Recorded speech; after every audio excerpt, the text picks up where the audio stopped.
Hi everyone. My name is Prabha. I'm part of the Seattle chapter for Ladies That UX. We're so excited to have you all here today.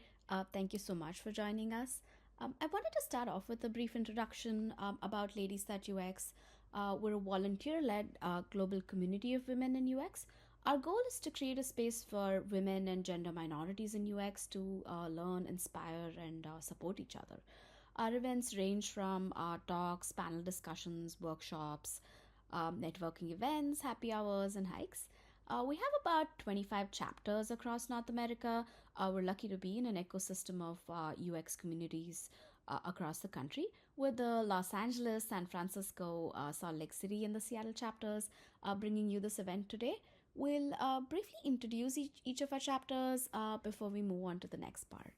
So I was just sending our links over in the chat, and feel free to, those of you that are attending, feel free to ping kind of where you're tuning in from and share what you're excited about for today. But I'm Amanda, one of the chapter leads for Ladies That Use UX Los Angeles, and I'll hand it over to Cyan. I'm Zayan. I'm the chapter lead for Ladies at UX San Francisco. And I think this is probably our second or third combined Ladies at UX event together. So I'm really excited about that. So I'm going to now popcorn it to Ladies at UX Salt Lake City. Hello, I'm Maria Haney. I'm one of the co-leads of the Salt Lake City chapter. Happy to be here and participating with these other fine groups from the Western US. I am going to introduce my other co-lead, Tamara, and let her tell you all about how to be in touch with us as well. Thanks, Maria. Hi, guys. I'm Tamara. I'm one of the co-leads in Ladies That UX Salt Lake City. The best way to see our upcoming events is through our meetup group, which is linked, or I guess shown on screen, for you all to see. But we also have a newly forming a LinkedIn group where we're also sharing our events, and we're trying to pick up our Instagram again and be active there as well. Thank you. My name is Prabha, and I'm part of the Ladies That UX Seattle chapter. Amanda's added a bunch of links to find us on different platforms. We try to host about 1 or 2 events every month. And I'll popcorn it over to Ajita, who's from the Seattle chapter. Hi, everyone. I'm also from the Seattle chapter and just a volunteer. I'm also a product designer. And yeah, I'm happy to be here today. Really excited to meet you all. Thank you. If we could go to the next slide. I just want to mention our code of conduct. We aim to provide a safe environment. So please lead with respect in all of your interactions. And please don't hesitate to reach out to us with any of the concerns. If we could go to the next slide. Feel free to add to the chat your questions and thoughts throughout this thing. We will be recording the event, and if you are and to publish it on our YouTube channels at a later time. If you're not comfortable being recorded, feel free to mute yourself and disable your video, and you could still participate through the chat. If we could go to the next slide. Without much further ado, I want to introduce our amazing speaker, Erin Malone, today. Erin's contribution and influence in our industry runs so deep and wide. I don't know if a short introduction would do justice, but I'm gonna give it a shot. So Erin is a design historian, author, educator, interaction designer, and researcher. She started her career in our industry by designing Adobe's first website. Since then, she's led teams, projects, and influenced design directions for many companies, including Yahoo, Autodesk, Capital One, Netflix, Verizon, Spotify, and many more. Erin's also the founding member of the Information Architecture Association. She spearheaded the Anti-Defamation League's social pattern library that offers user experience recommendations to mitigate hate in online social spaces. Erin's currently the professor and chair of interaction design program at the California College of Arts. We're very grateful to have you, Erin, and thank you for all you do. The floor is yours. Thank you so much. I'm really excited to be here and can't wait to share some of this info. So I'm going to share my screen in just a second, but just want to give a little bit of background that tonight I'm going to talk about the emergence of interaction design and tell you about some of the early women working in the field. So I'm looking back rather than forward, which I do a lot of forward looking with my students. So let me share. Oh, now it's turned off. Maybe I had to stop sharing. Can you try now? It says send request.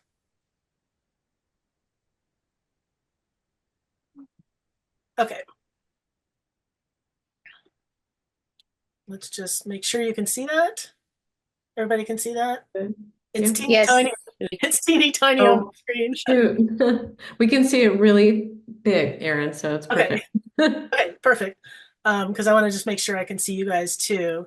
Just asking the question around why do I think it's important to talk about the past? I think our history is important. It's how we learn for the future and how we build on those that came before us. And in my work as an educator, I found that the early women in the field are super hard to find in the history books. And as I was telling folks before we started, that pissed me off. So I started to work to change that. So first, I'm going to set some context.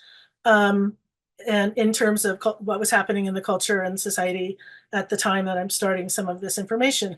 So against the growing disillusionment of post-war, we have the 1950s perfect housewife era.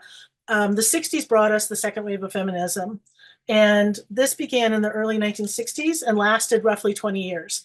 And as women were concerned with increased equality, financial independence, and bodily autonomy.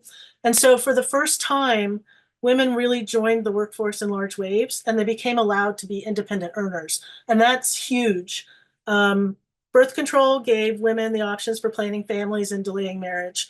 And more women began to have careers, not just part-time jobs outside the home. And so just to caveat this movement primarily at the time benefited white educated women. I wasn't necessarily equal. Sorry, my cat is walking across my stuff. So with all this social and cultural changes happening, we see things happening in the schools as well. And I just wanted to give some context here.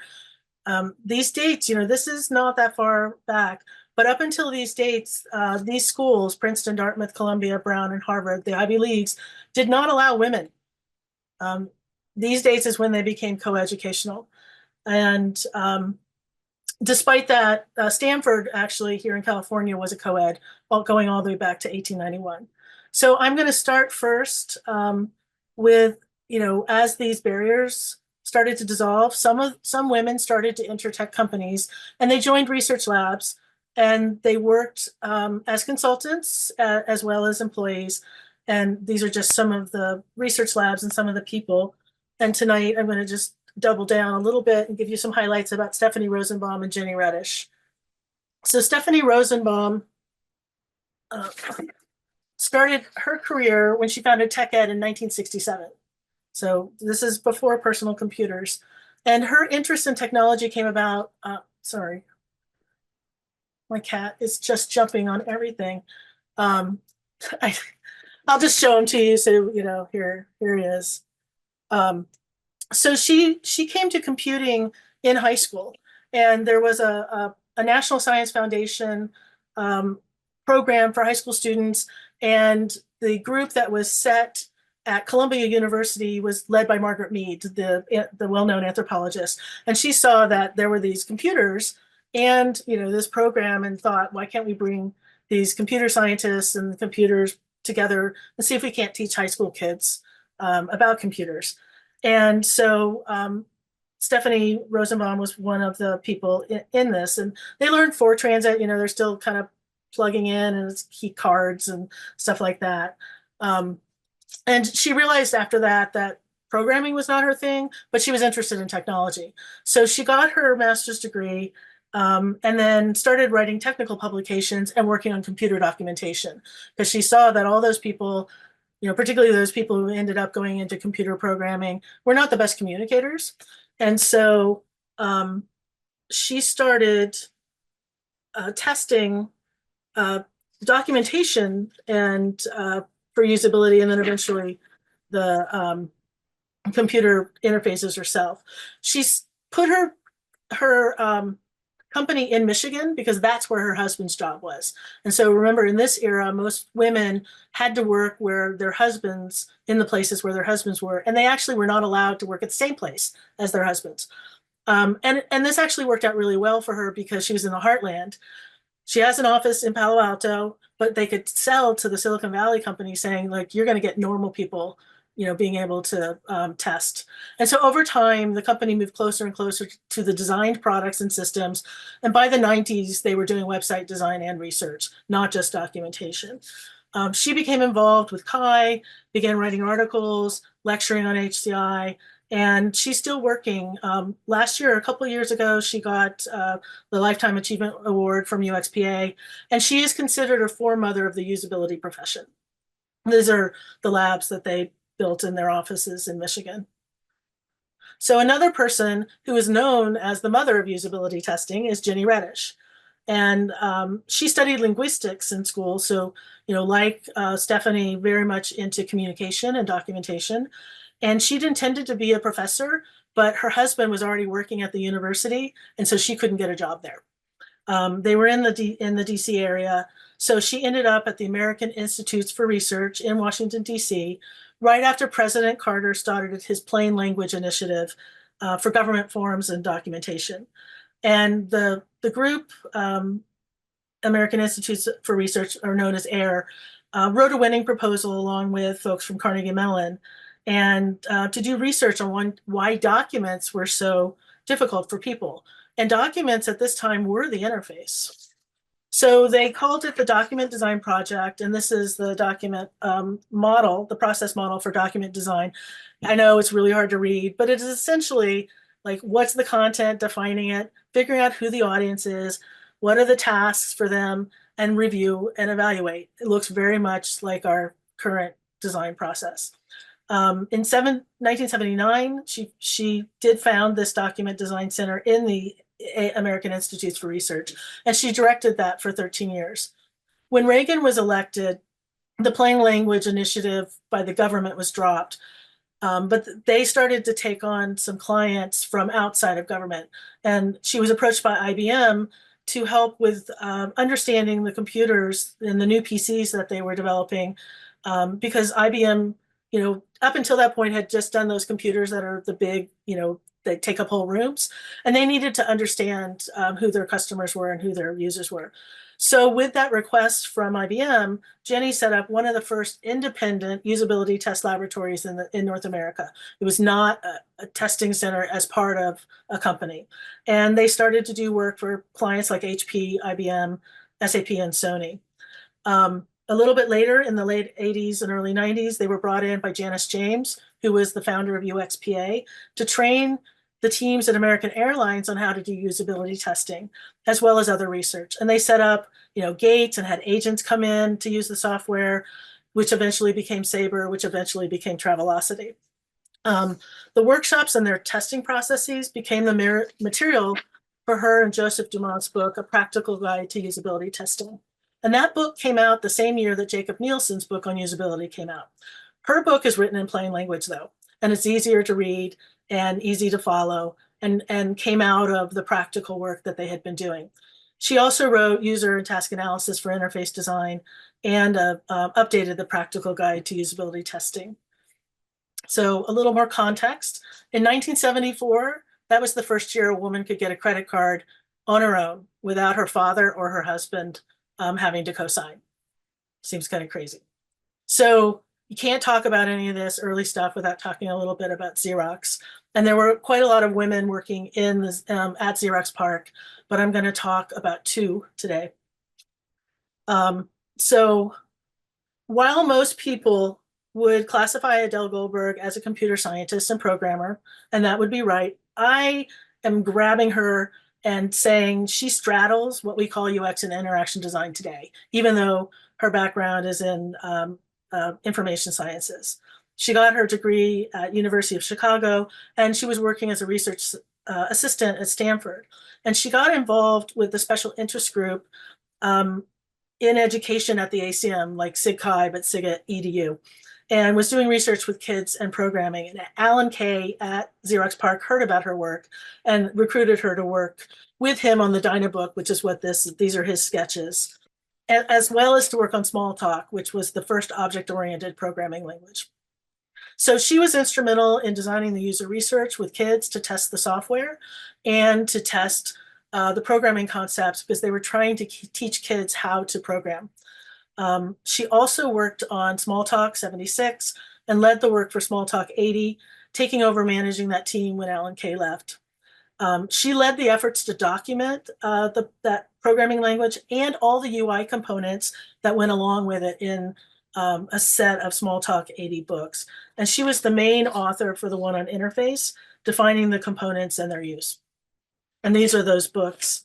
These books on Smalltalk 80 influenced the Gang of Four, which are a set of computer scientists who wrote the book Design Patterns, which is not a book on design. It is a book on object-oriented programming, which I learned the hard way by buying that book. But that book, along with Christopher Alexander's work, influenced and inspired Jennifer Tidwell and her book, Developing Patterns for Designing Interfaces. So we're kind of looking at this woven lineage from multiple disciplines that come in and start to make our discipline. So jumping up to 1978, that's the first year a woman's job is protected if she becomes pregnant. Up until this point, if a person got pregnant, they could be fired. Just like that. They were not protected. So the other person at Xerox PARC I'd like to mention, and notice a lot of this early stuff, they're researchers.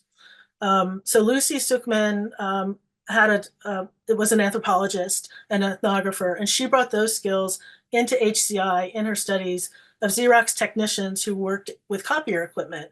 And this was before corporate ethnography was a thing. So she's coming to this background very similar to the work that Frank and Lillian Gilbreth did in World War I, where they were watching industrial workers and soldiers, and they used film to understand human-machine relationships. And that's what these images are from. And they were looking more at efficiency than understanding human expectations. But, this kind of work, bringing ethnography into the workplace. Here's another one where they were studying people doing work who were blind. And this work that Lucy Suchman did, these are some stills from the video that you can find on YouTube. And it's one of the first instances of ethnography in the corporate environment. And according to other scholars, they basically say that she extended this insight to create a new field of research. She took the position that interactive systems need to match the context-driven way in which people use technologies. So by doing this and then developing a methodology of prototyping, testing in context, and then iterating, she created a new field of research, a new field for both designers and researchers. And so that comes back from her work. And now, we don't even think twice about doing that. It's just part of what we do. Sorry, that was a slide that should have been skipped.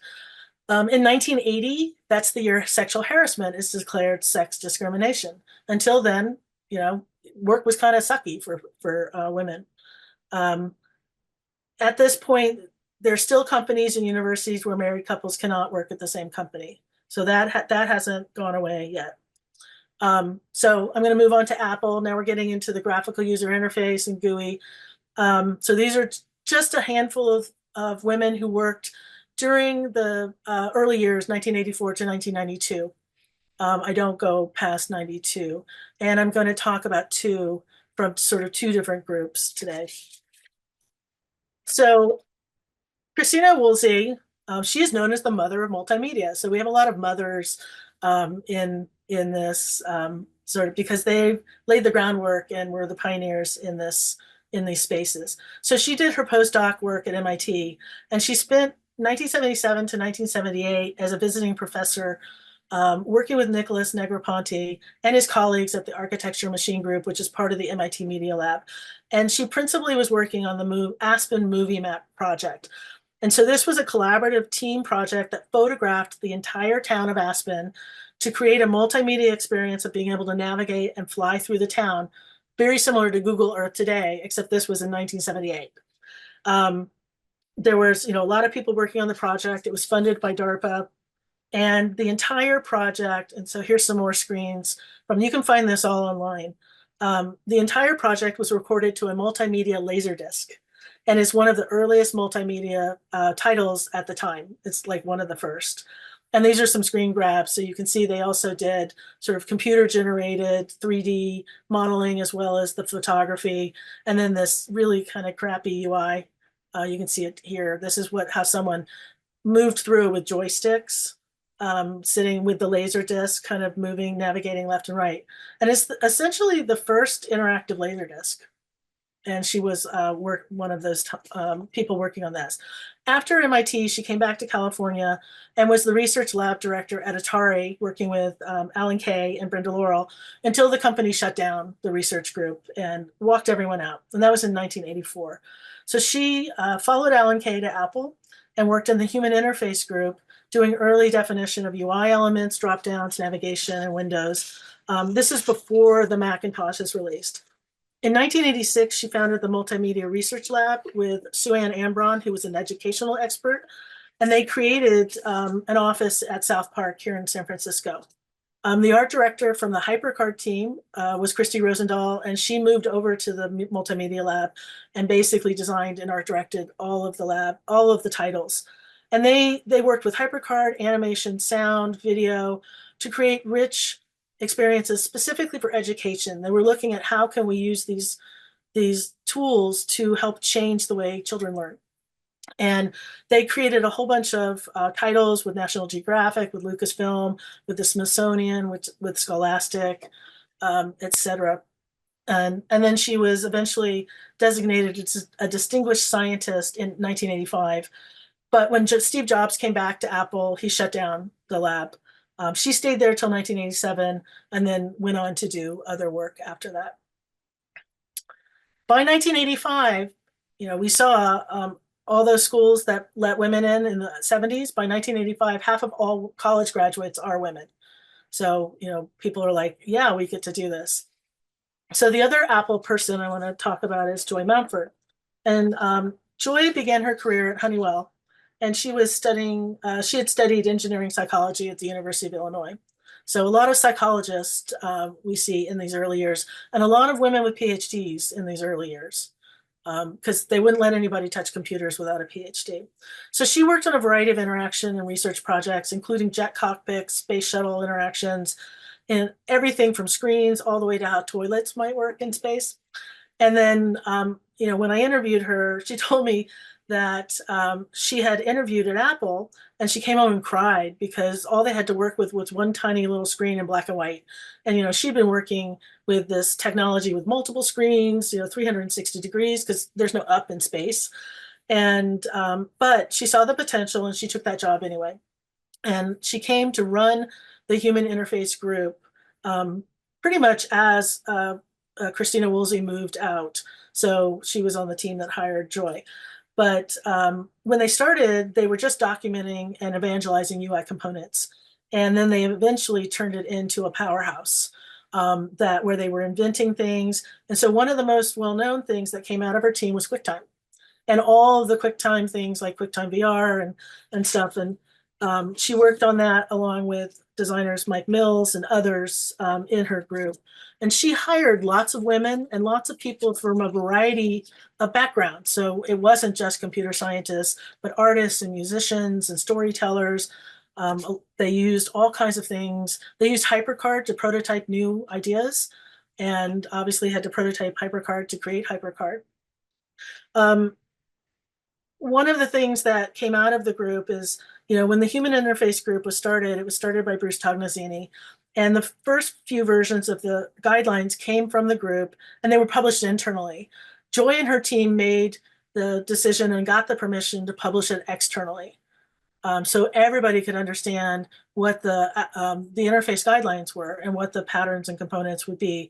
And that helped all the people who were designing software for the Apple ecosystem. They also developed this book that was Joy conceived, The Art of Human-Computer Interface Design, because remember, interaction wasn't a word yet. We weren't interaction designers yet.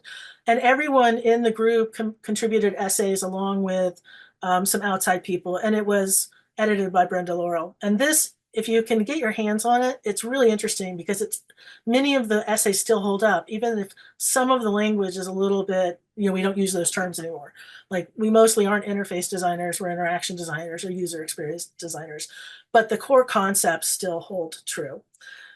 In 1993, 94, I've seen multiple different dates. There was a big reorg at Apple and changed the structure of the group, and Joy and several others went off to go work at Interval Research. So I kind of stopped there. You can't talk about the GUI without talking about Microsoft. So there's a handful of women who worked at Microsoft that I know of. I mean, I know there's tons now, but I'm going to talk about two who helped bring design into Microsoft's process. So Virginia Hallett joined Microsoft in 1985 as a graphic designer, and she was working, probably in marketing and on packaging and things like that. And she wrote Bill Gates a letter in 1987 describing the importance of design in the software development process. And she outlined all the competitive advantages. Well, that letter worked, and she became a founding member of the UI design and the UI designer for the user interface architecture group at Microsoft. And the other team members were Mary Daly and Candy Trower, and I'll talk about Mary in a minute. So she worked on and launched Windows 3.0, which featured icons by Susan Kerr, and she was lead designer on Windows 95, which was one of the most heavily influenced, heavily user-tested products in Microsoft history, and they did that with brand new labs. She was the art director for the development of the fonts for the computer fonts. So she hired Matthew Carter or worked with Matthew Carter. She art directed because she was seeing that fonts for screen use, they were bitmap, they didn't look very good, and she wanted to develop things that would look good at small sizes and that would scale. And they ended up with Verdana, and it's partially named after her daughter, Anna. She also worked with Carter on Georgia, which is the font on the right, which is the serif font specifically designed for screen use. And shortly after this project, she retired and spends her time as a painter and educator. And she wrote a bunch of books about designing UI for Windows during this time that she was there. There's not a lot about her out there because she left Microsoft and never worked in tech again. So Mary Daly, she got her PhD in rhetoric from Carnegie Mellon, and again, another person who did deep work in the usability of documents. And she started at Apple in the 1980s, and she was an intern. And she worked doing user testing on the Lisa, and worked with another woman named Ellen Nold, who helped set up the user testing labs at Apple. And then Mary, after she graduated, went to Adobe. And I couldn't find very much information about that time. But then she came to Microsoft to work on the Windows 3 release. And she was the lead researcher in the user interface architecture group. And she founded the first two usability labs at Microsoft. And with the help of Ellen Nold, she designed and supervised the construction of those labs, which took 2 years to complete. And she was instrumental in getting usability testing into the software development process at Microsoft. So she authored a lot of papers on how to set up labs, how to integrate testing into the product development process, and presented at CHI over the years. At the time, she was the leading expert in integrating usability practices into product processes, and her work was heavily cited by other people, writing papers, and it became, now it's standard practice in tech companies. She left Microsoft after the Windows 95 release and she worked as a consultant, and it's unfortunate in 2002 she died of breast cancer. So I'm going to end with a couple of folks who, this is my 10+1, who actually were not working in the computer space. So while we see, the emergence of graphical user interface, we see screens showing up everywhere in all kinds of places, not just in computers. So I'm going to talk about these two women because they work together. So Sylvia Harris and Valerie Fenster are the two people I'm going to talk about just for a little short period of their careers. In 1983, this is the Minitel. It was given to every household in France, and it was a free computer terminal that replaced the Yellow Pages and phone books, and it wiped out Yellow Page advertising. And up until this point, a lot of ad agencies made a lot of money with their clients placing Yellow Page ads in those Yellow Page books that came out everywhere, in every town and every city across the US, and apparently across places in Europe.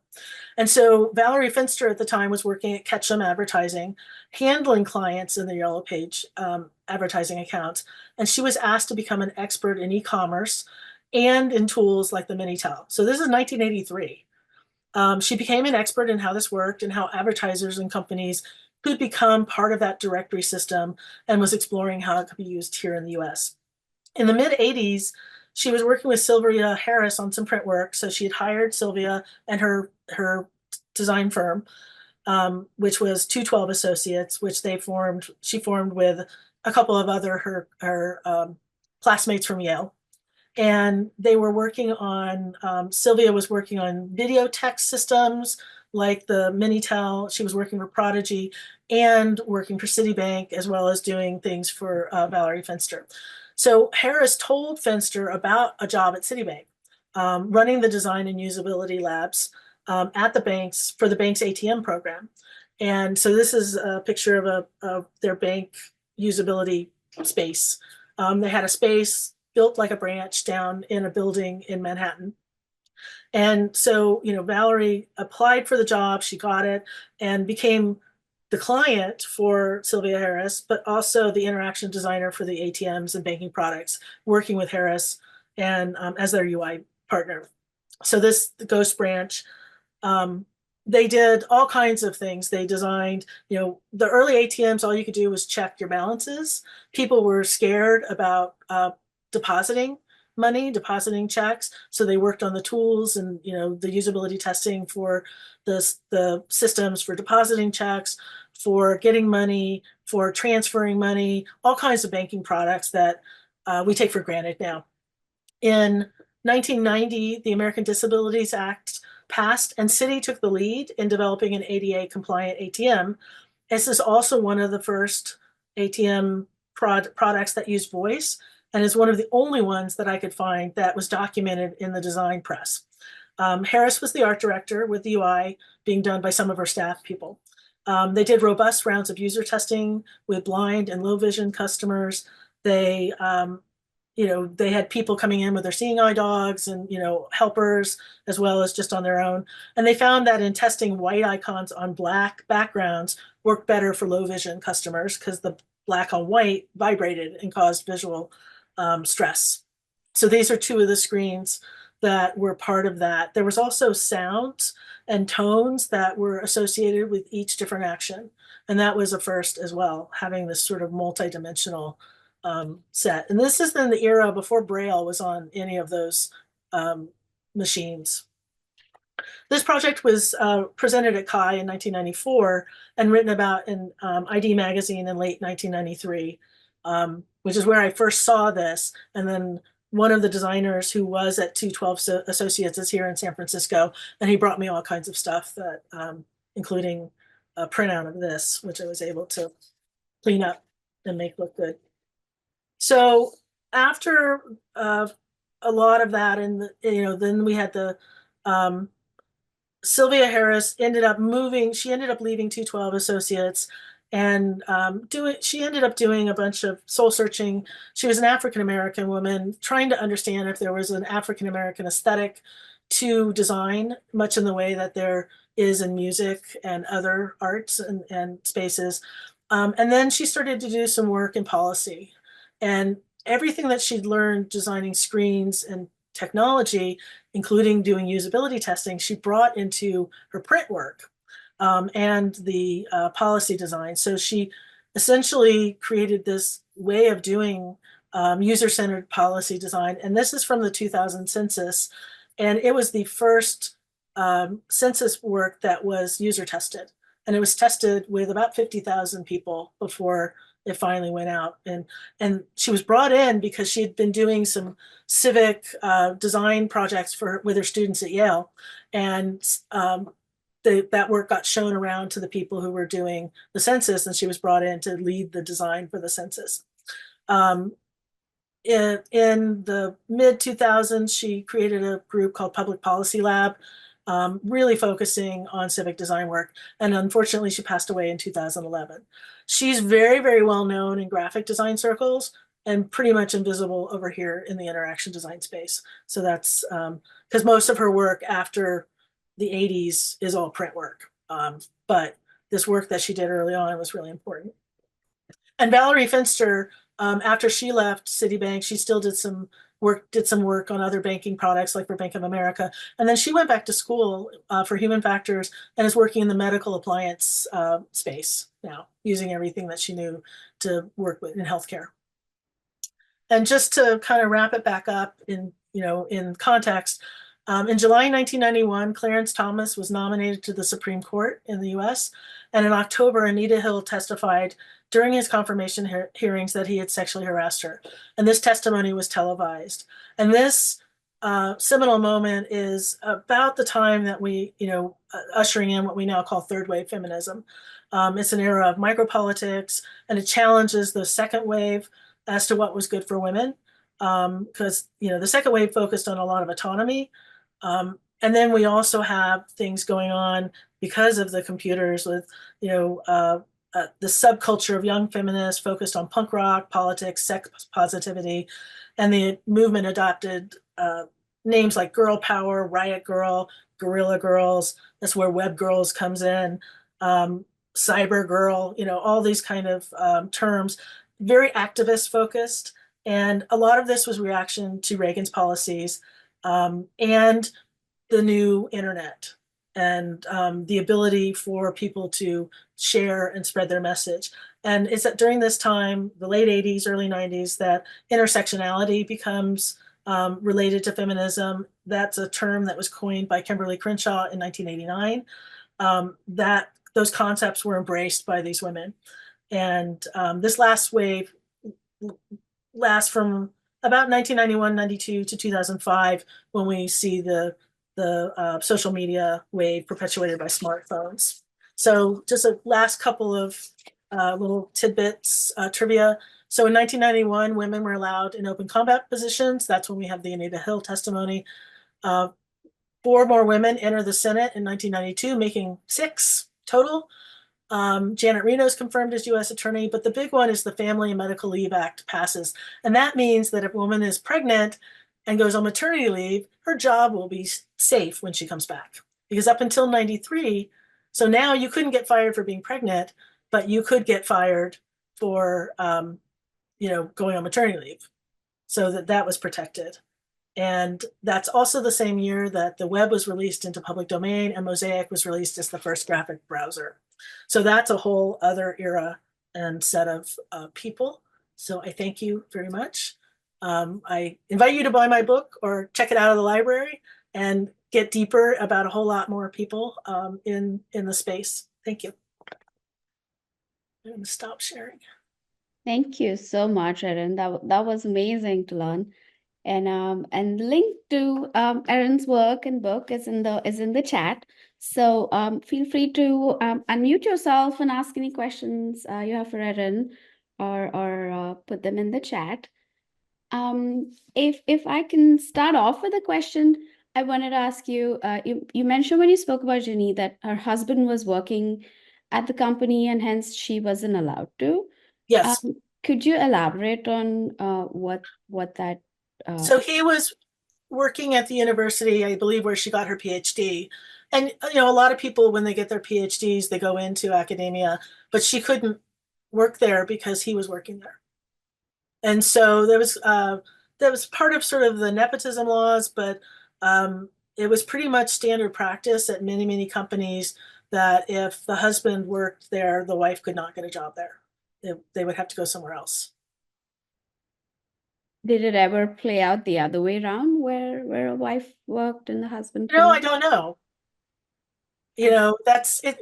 This is still the era where the men are the breadwinners and they have a family, but the women are kind of working on the side as if they don't actually the the need the job.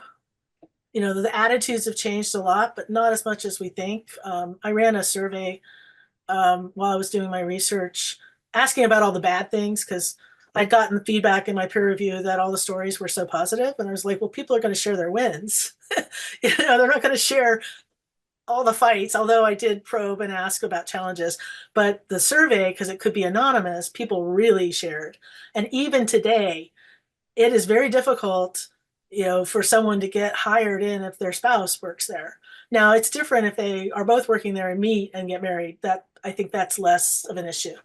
But the attitudes have not kept up with modern days.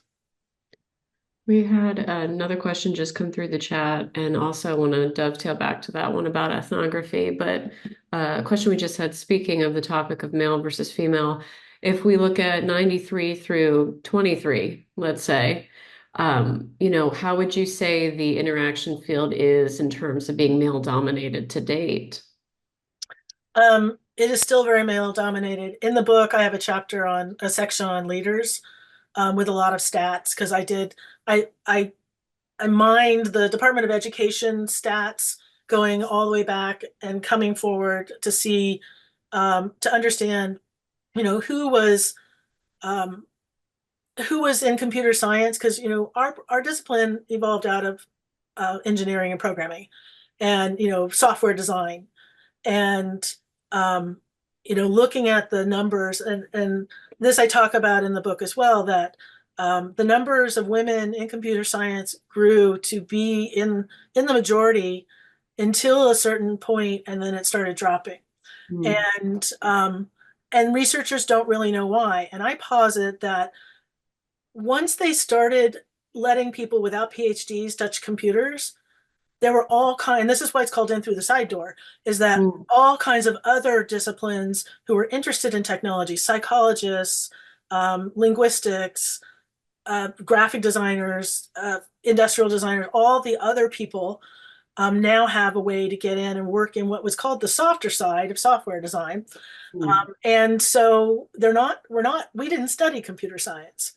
We studied whatever, but now we work in technology. So I mean, I believe that those numbers dropped because people were finding other ways to come in, because it's pretty hostile still. Right. I'd say from the discipline in and of itself, it's still based on the stats that I got from places like Google surveys and AIGA surveys, up until you get to VP and maybe VP level, it's about 50-50. It's pretty balanced. It's when you get into management that the men are promoted and the women are not. So there's very, very few women. I mean, we're seeing a lot more VP level than I ever saw when I was, working in house. But it's very, very, very few CXO who are women. Although I know a few of them, but that level, the C level, it's tiny compared to the men. Yeah.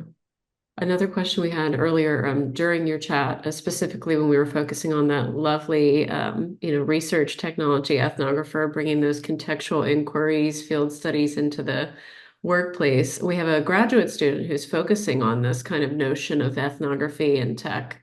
And they're asking if you have any suggestions around how to kind of specialize or really, postulate yourself like within the kind of tech or product space as with that ethnographic perspective. Oh, I think I can't imagine doing my job without that now. I mean, Yeah. I know when I first started, I started working at Kodak after grad school and had been doing some freelancing there. And this was before the web. and that's what I did. I didn't know what I was doing was called heuristic analysis, but that's the work I was doing. Yeah. And then, with Adobe, we just launched the website. Someone said, "Are we going to test this?" And we're like, "Yeah, we'll figure out if it works or not. They'll tell us." And we just launched it. Right. But if you look at it, like Lucy Sookman has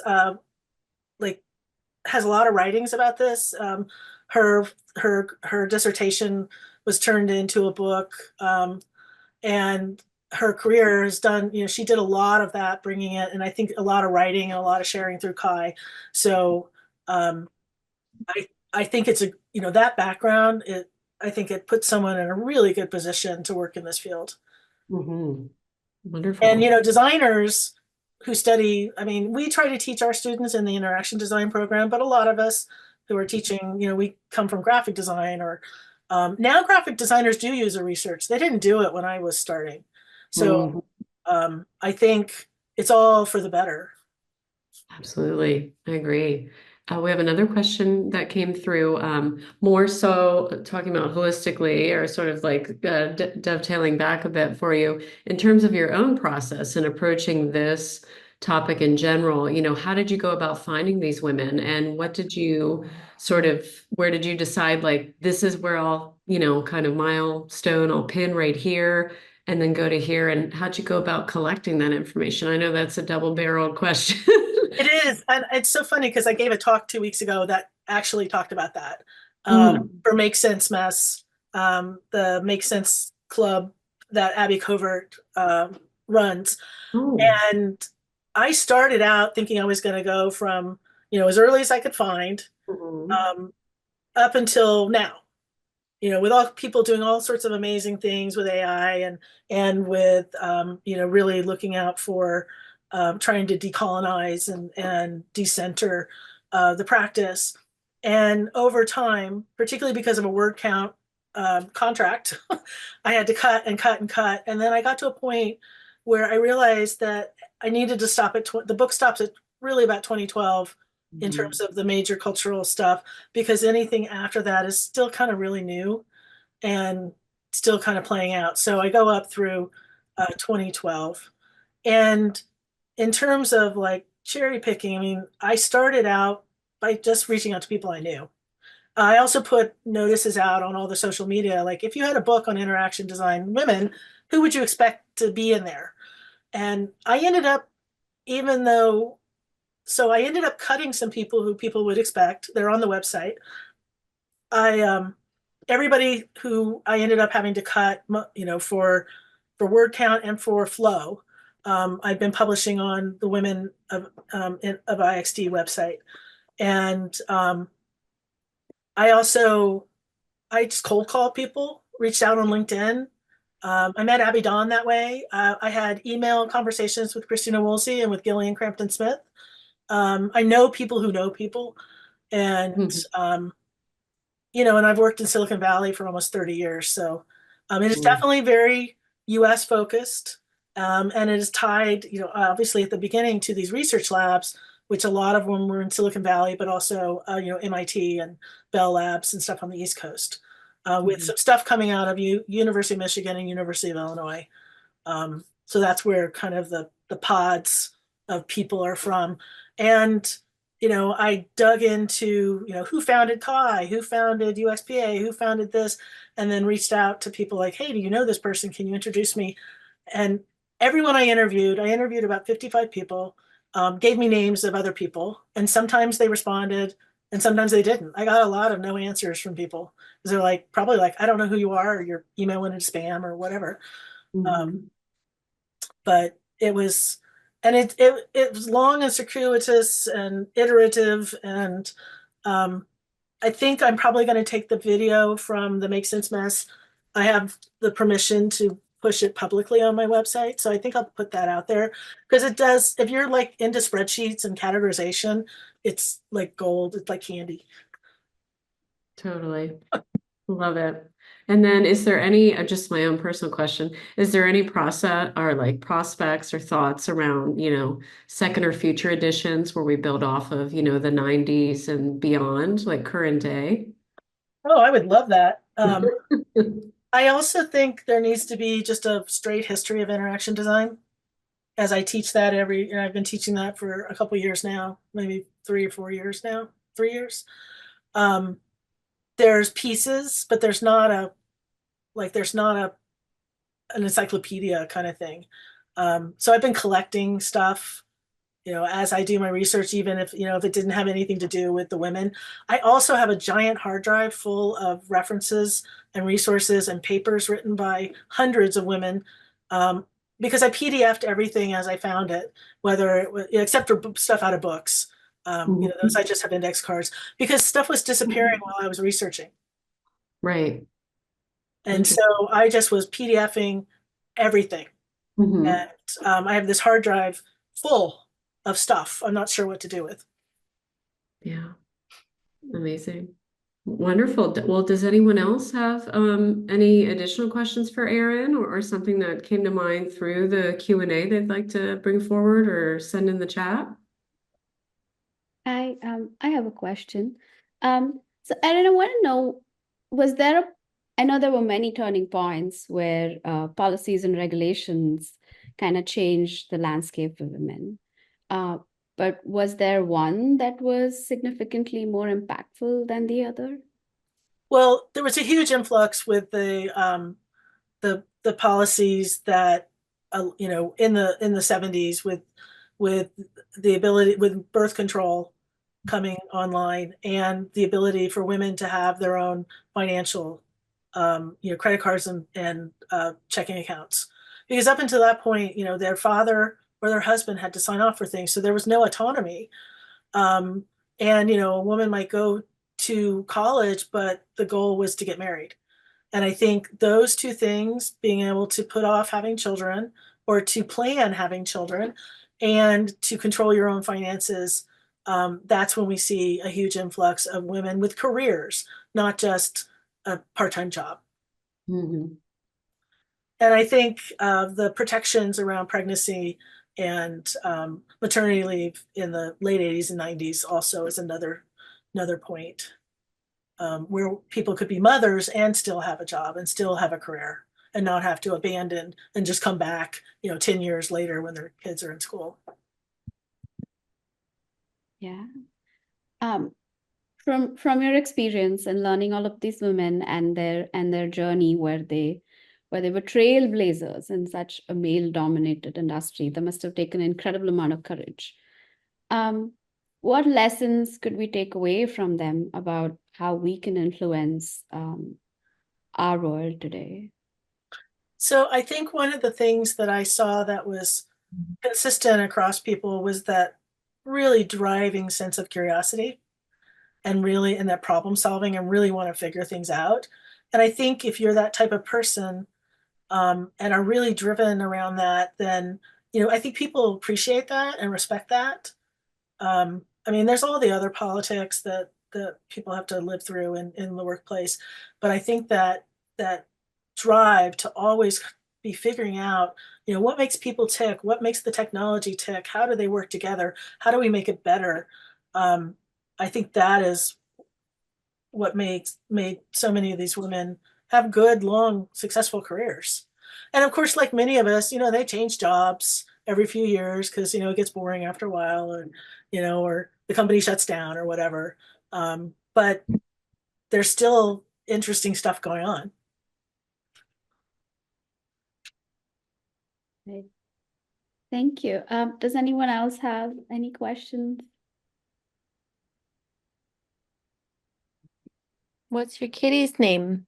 I was just His name is gonna ask Dexter. that. Dexter. His name is Dexter after the serial killer. Oh. Love that show. I Yeah, love his shelter name was Monster, so that's why I called him Dexter. Decided to name him Dexter. He was just a baby when I got him. Yeah. But he's in my dedication to my book. He and my father, because he helped me. He did a lot of shredding of papers on my desk as I was working. Mm. Yeah. And he was in almost every interview. That's perfect. Yeah. Well, Thank thank you you. so much, Erin, for all your time today.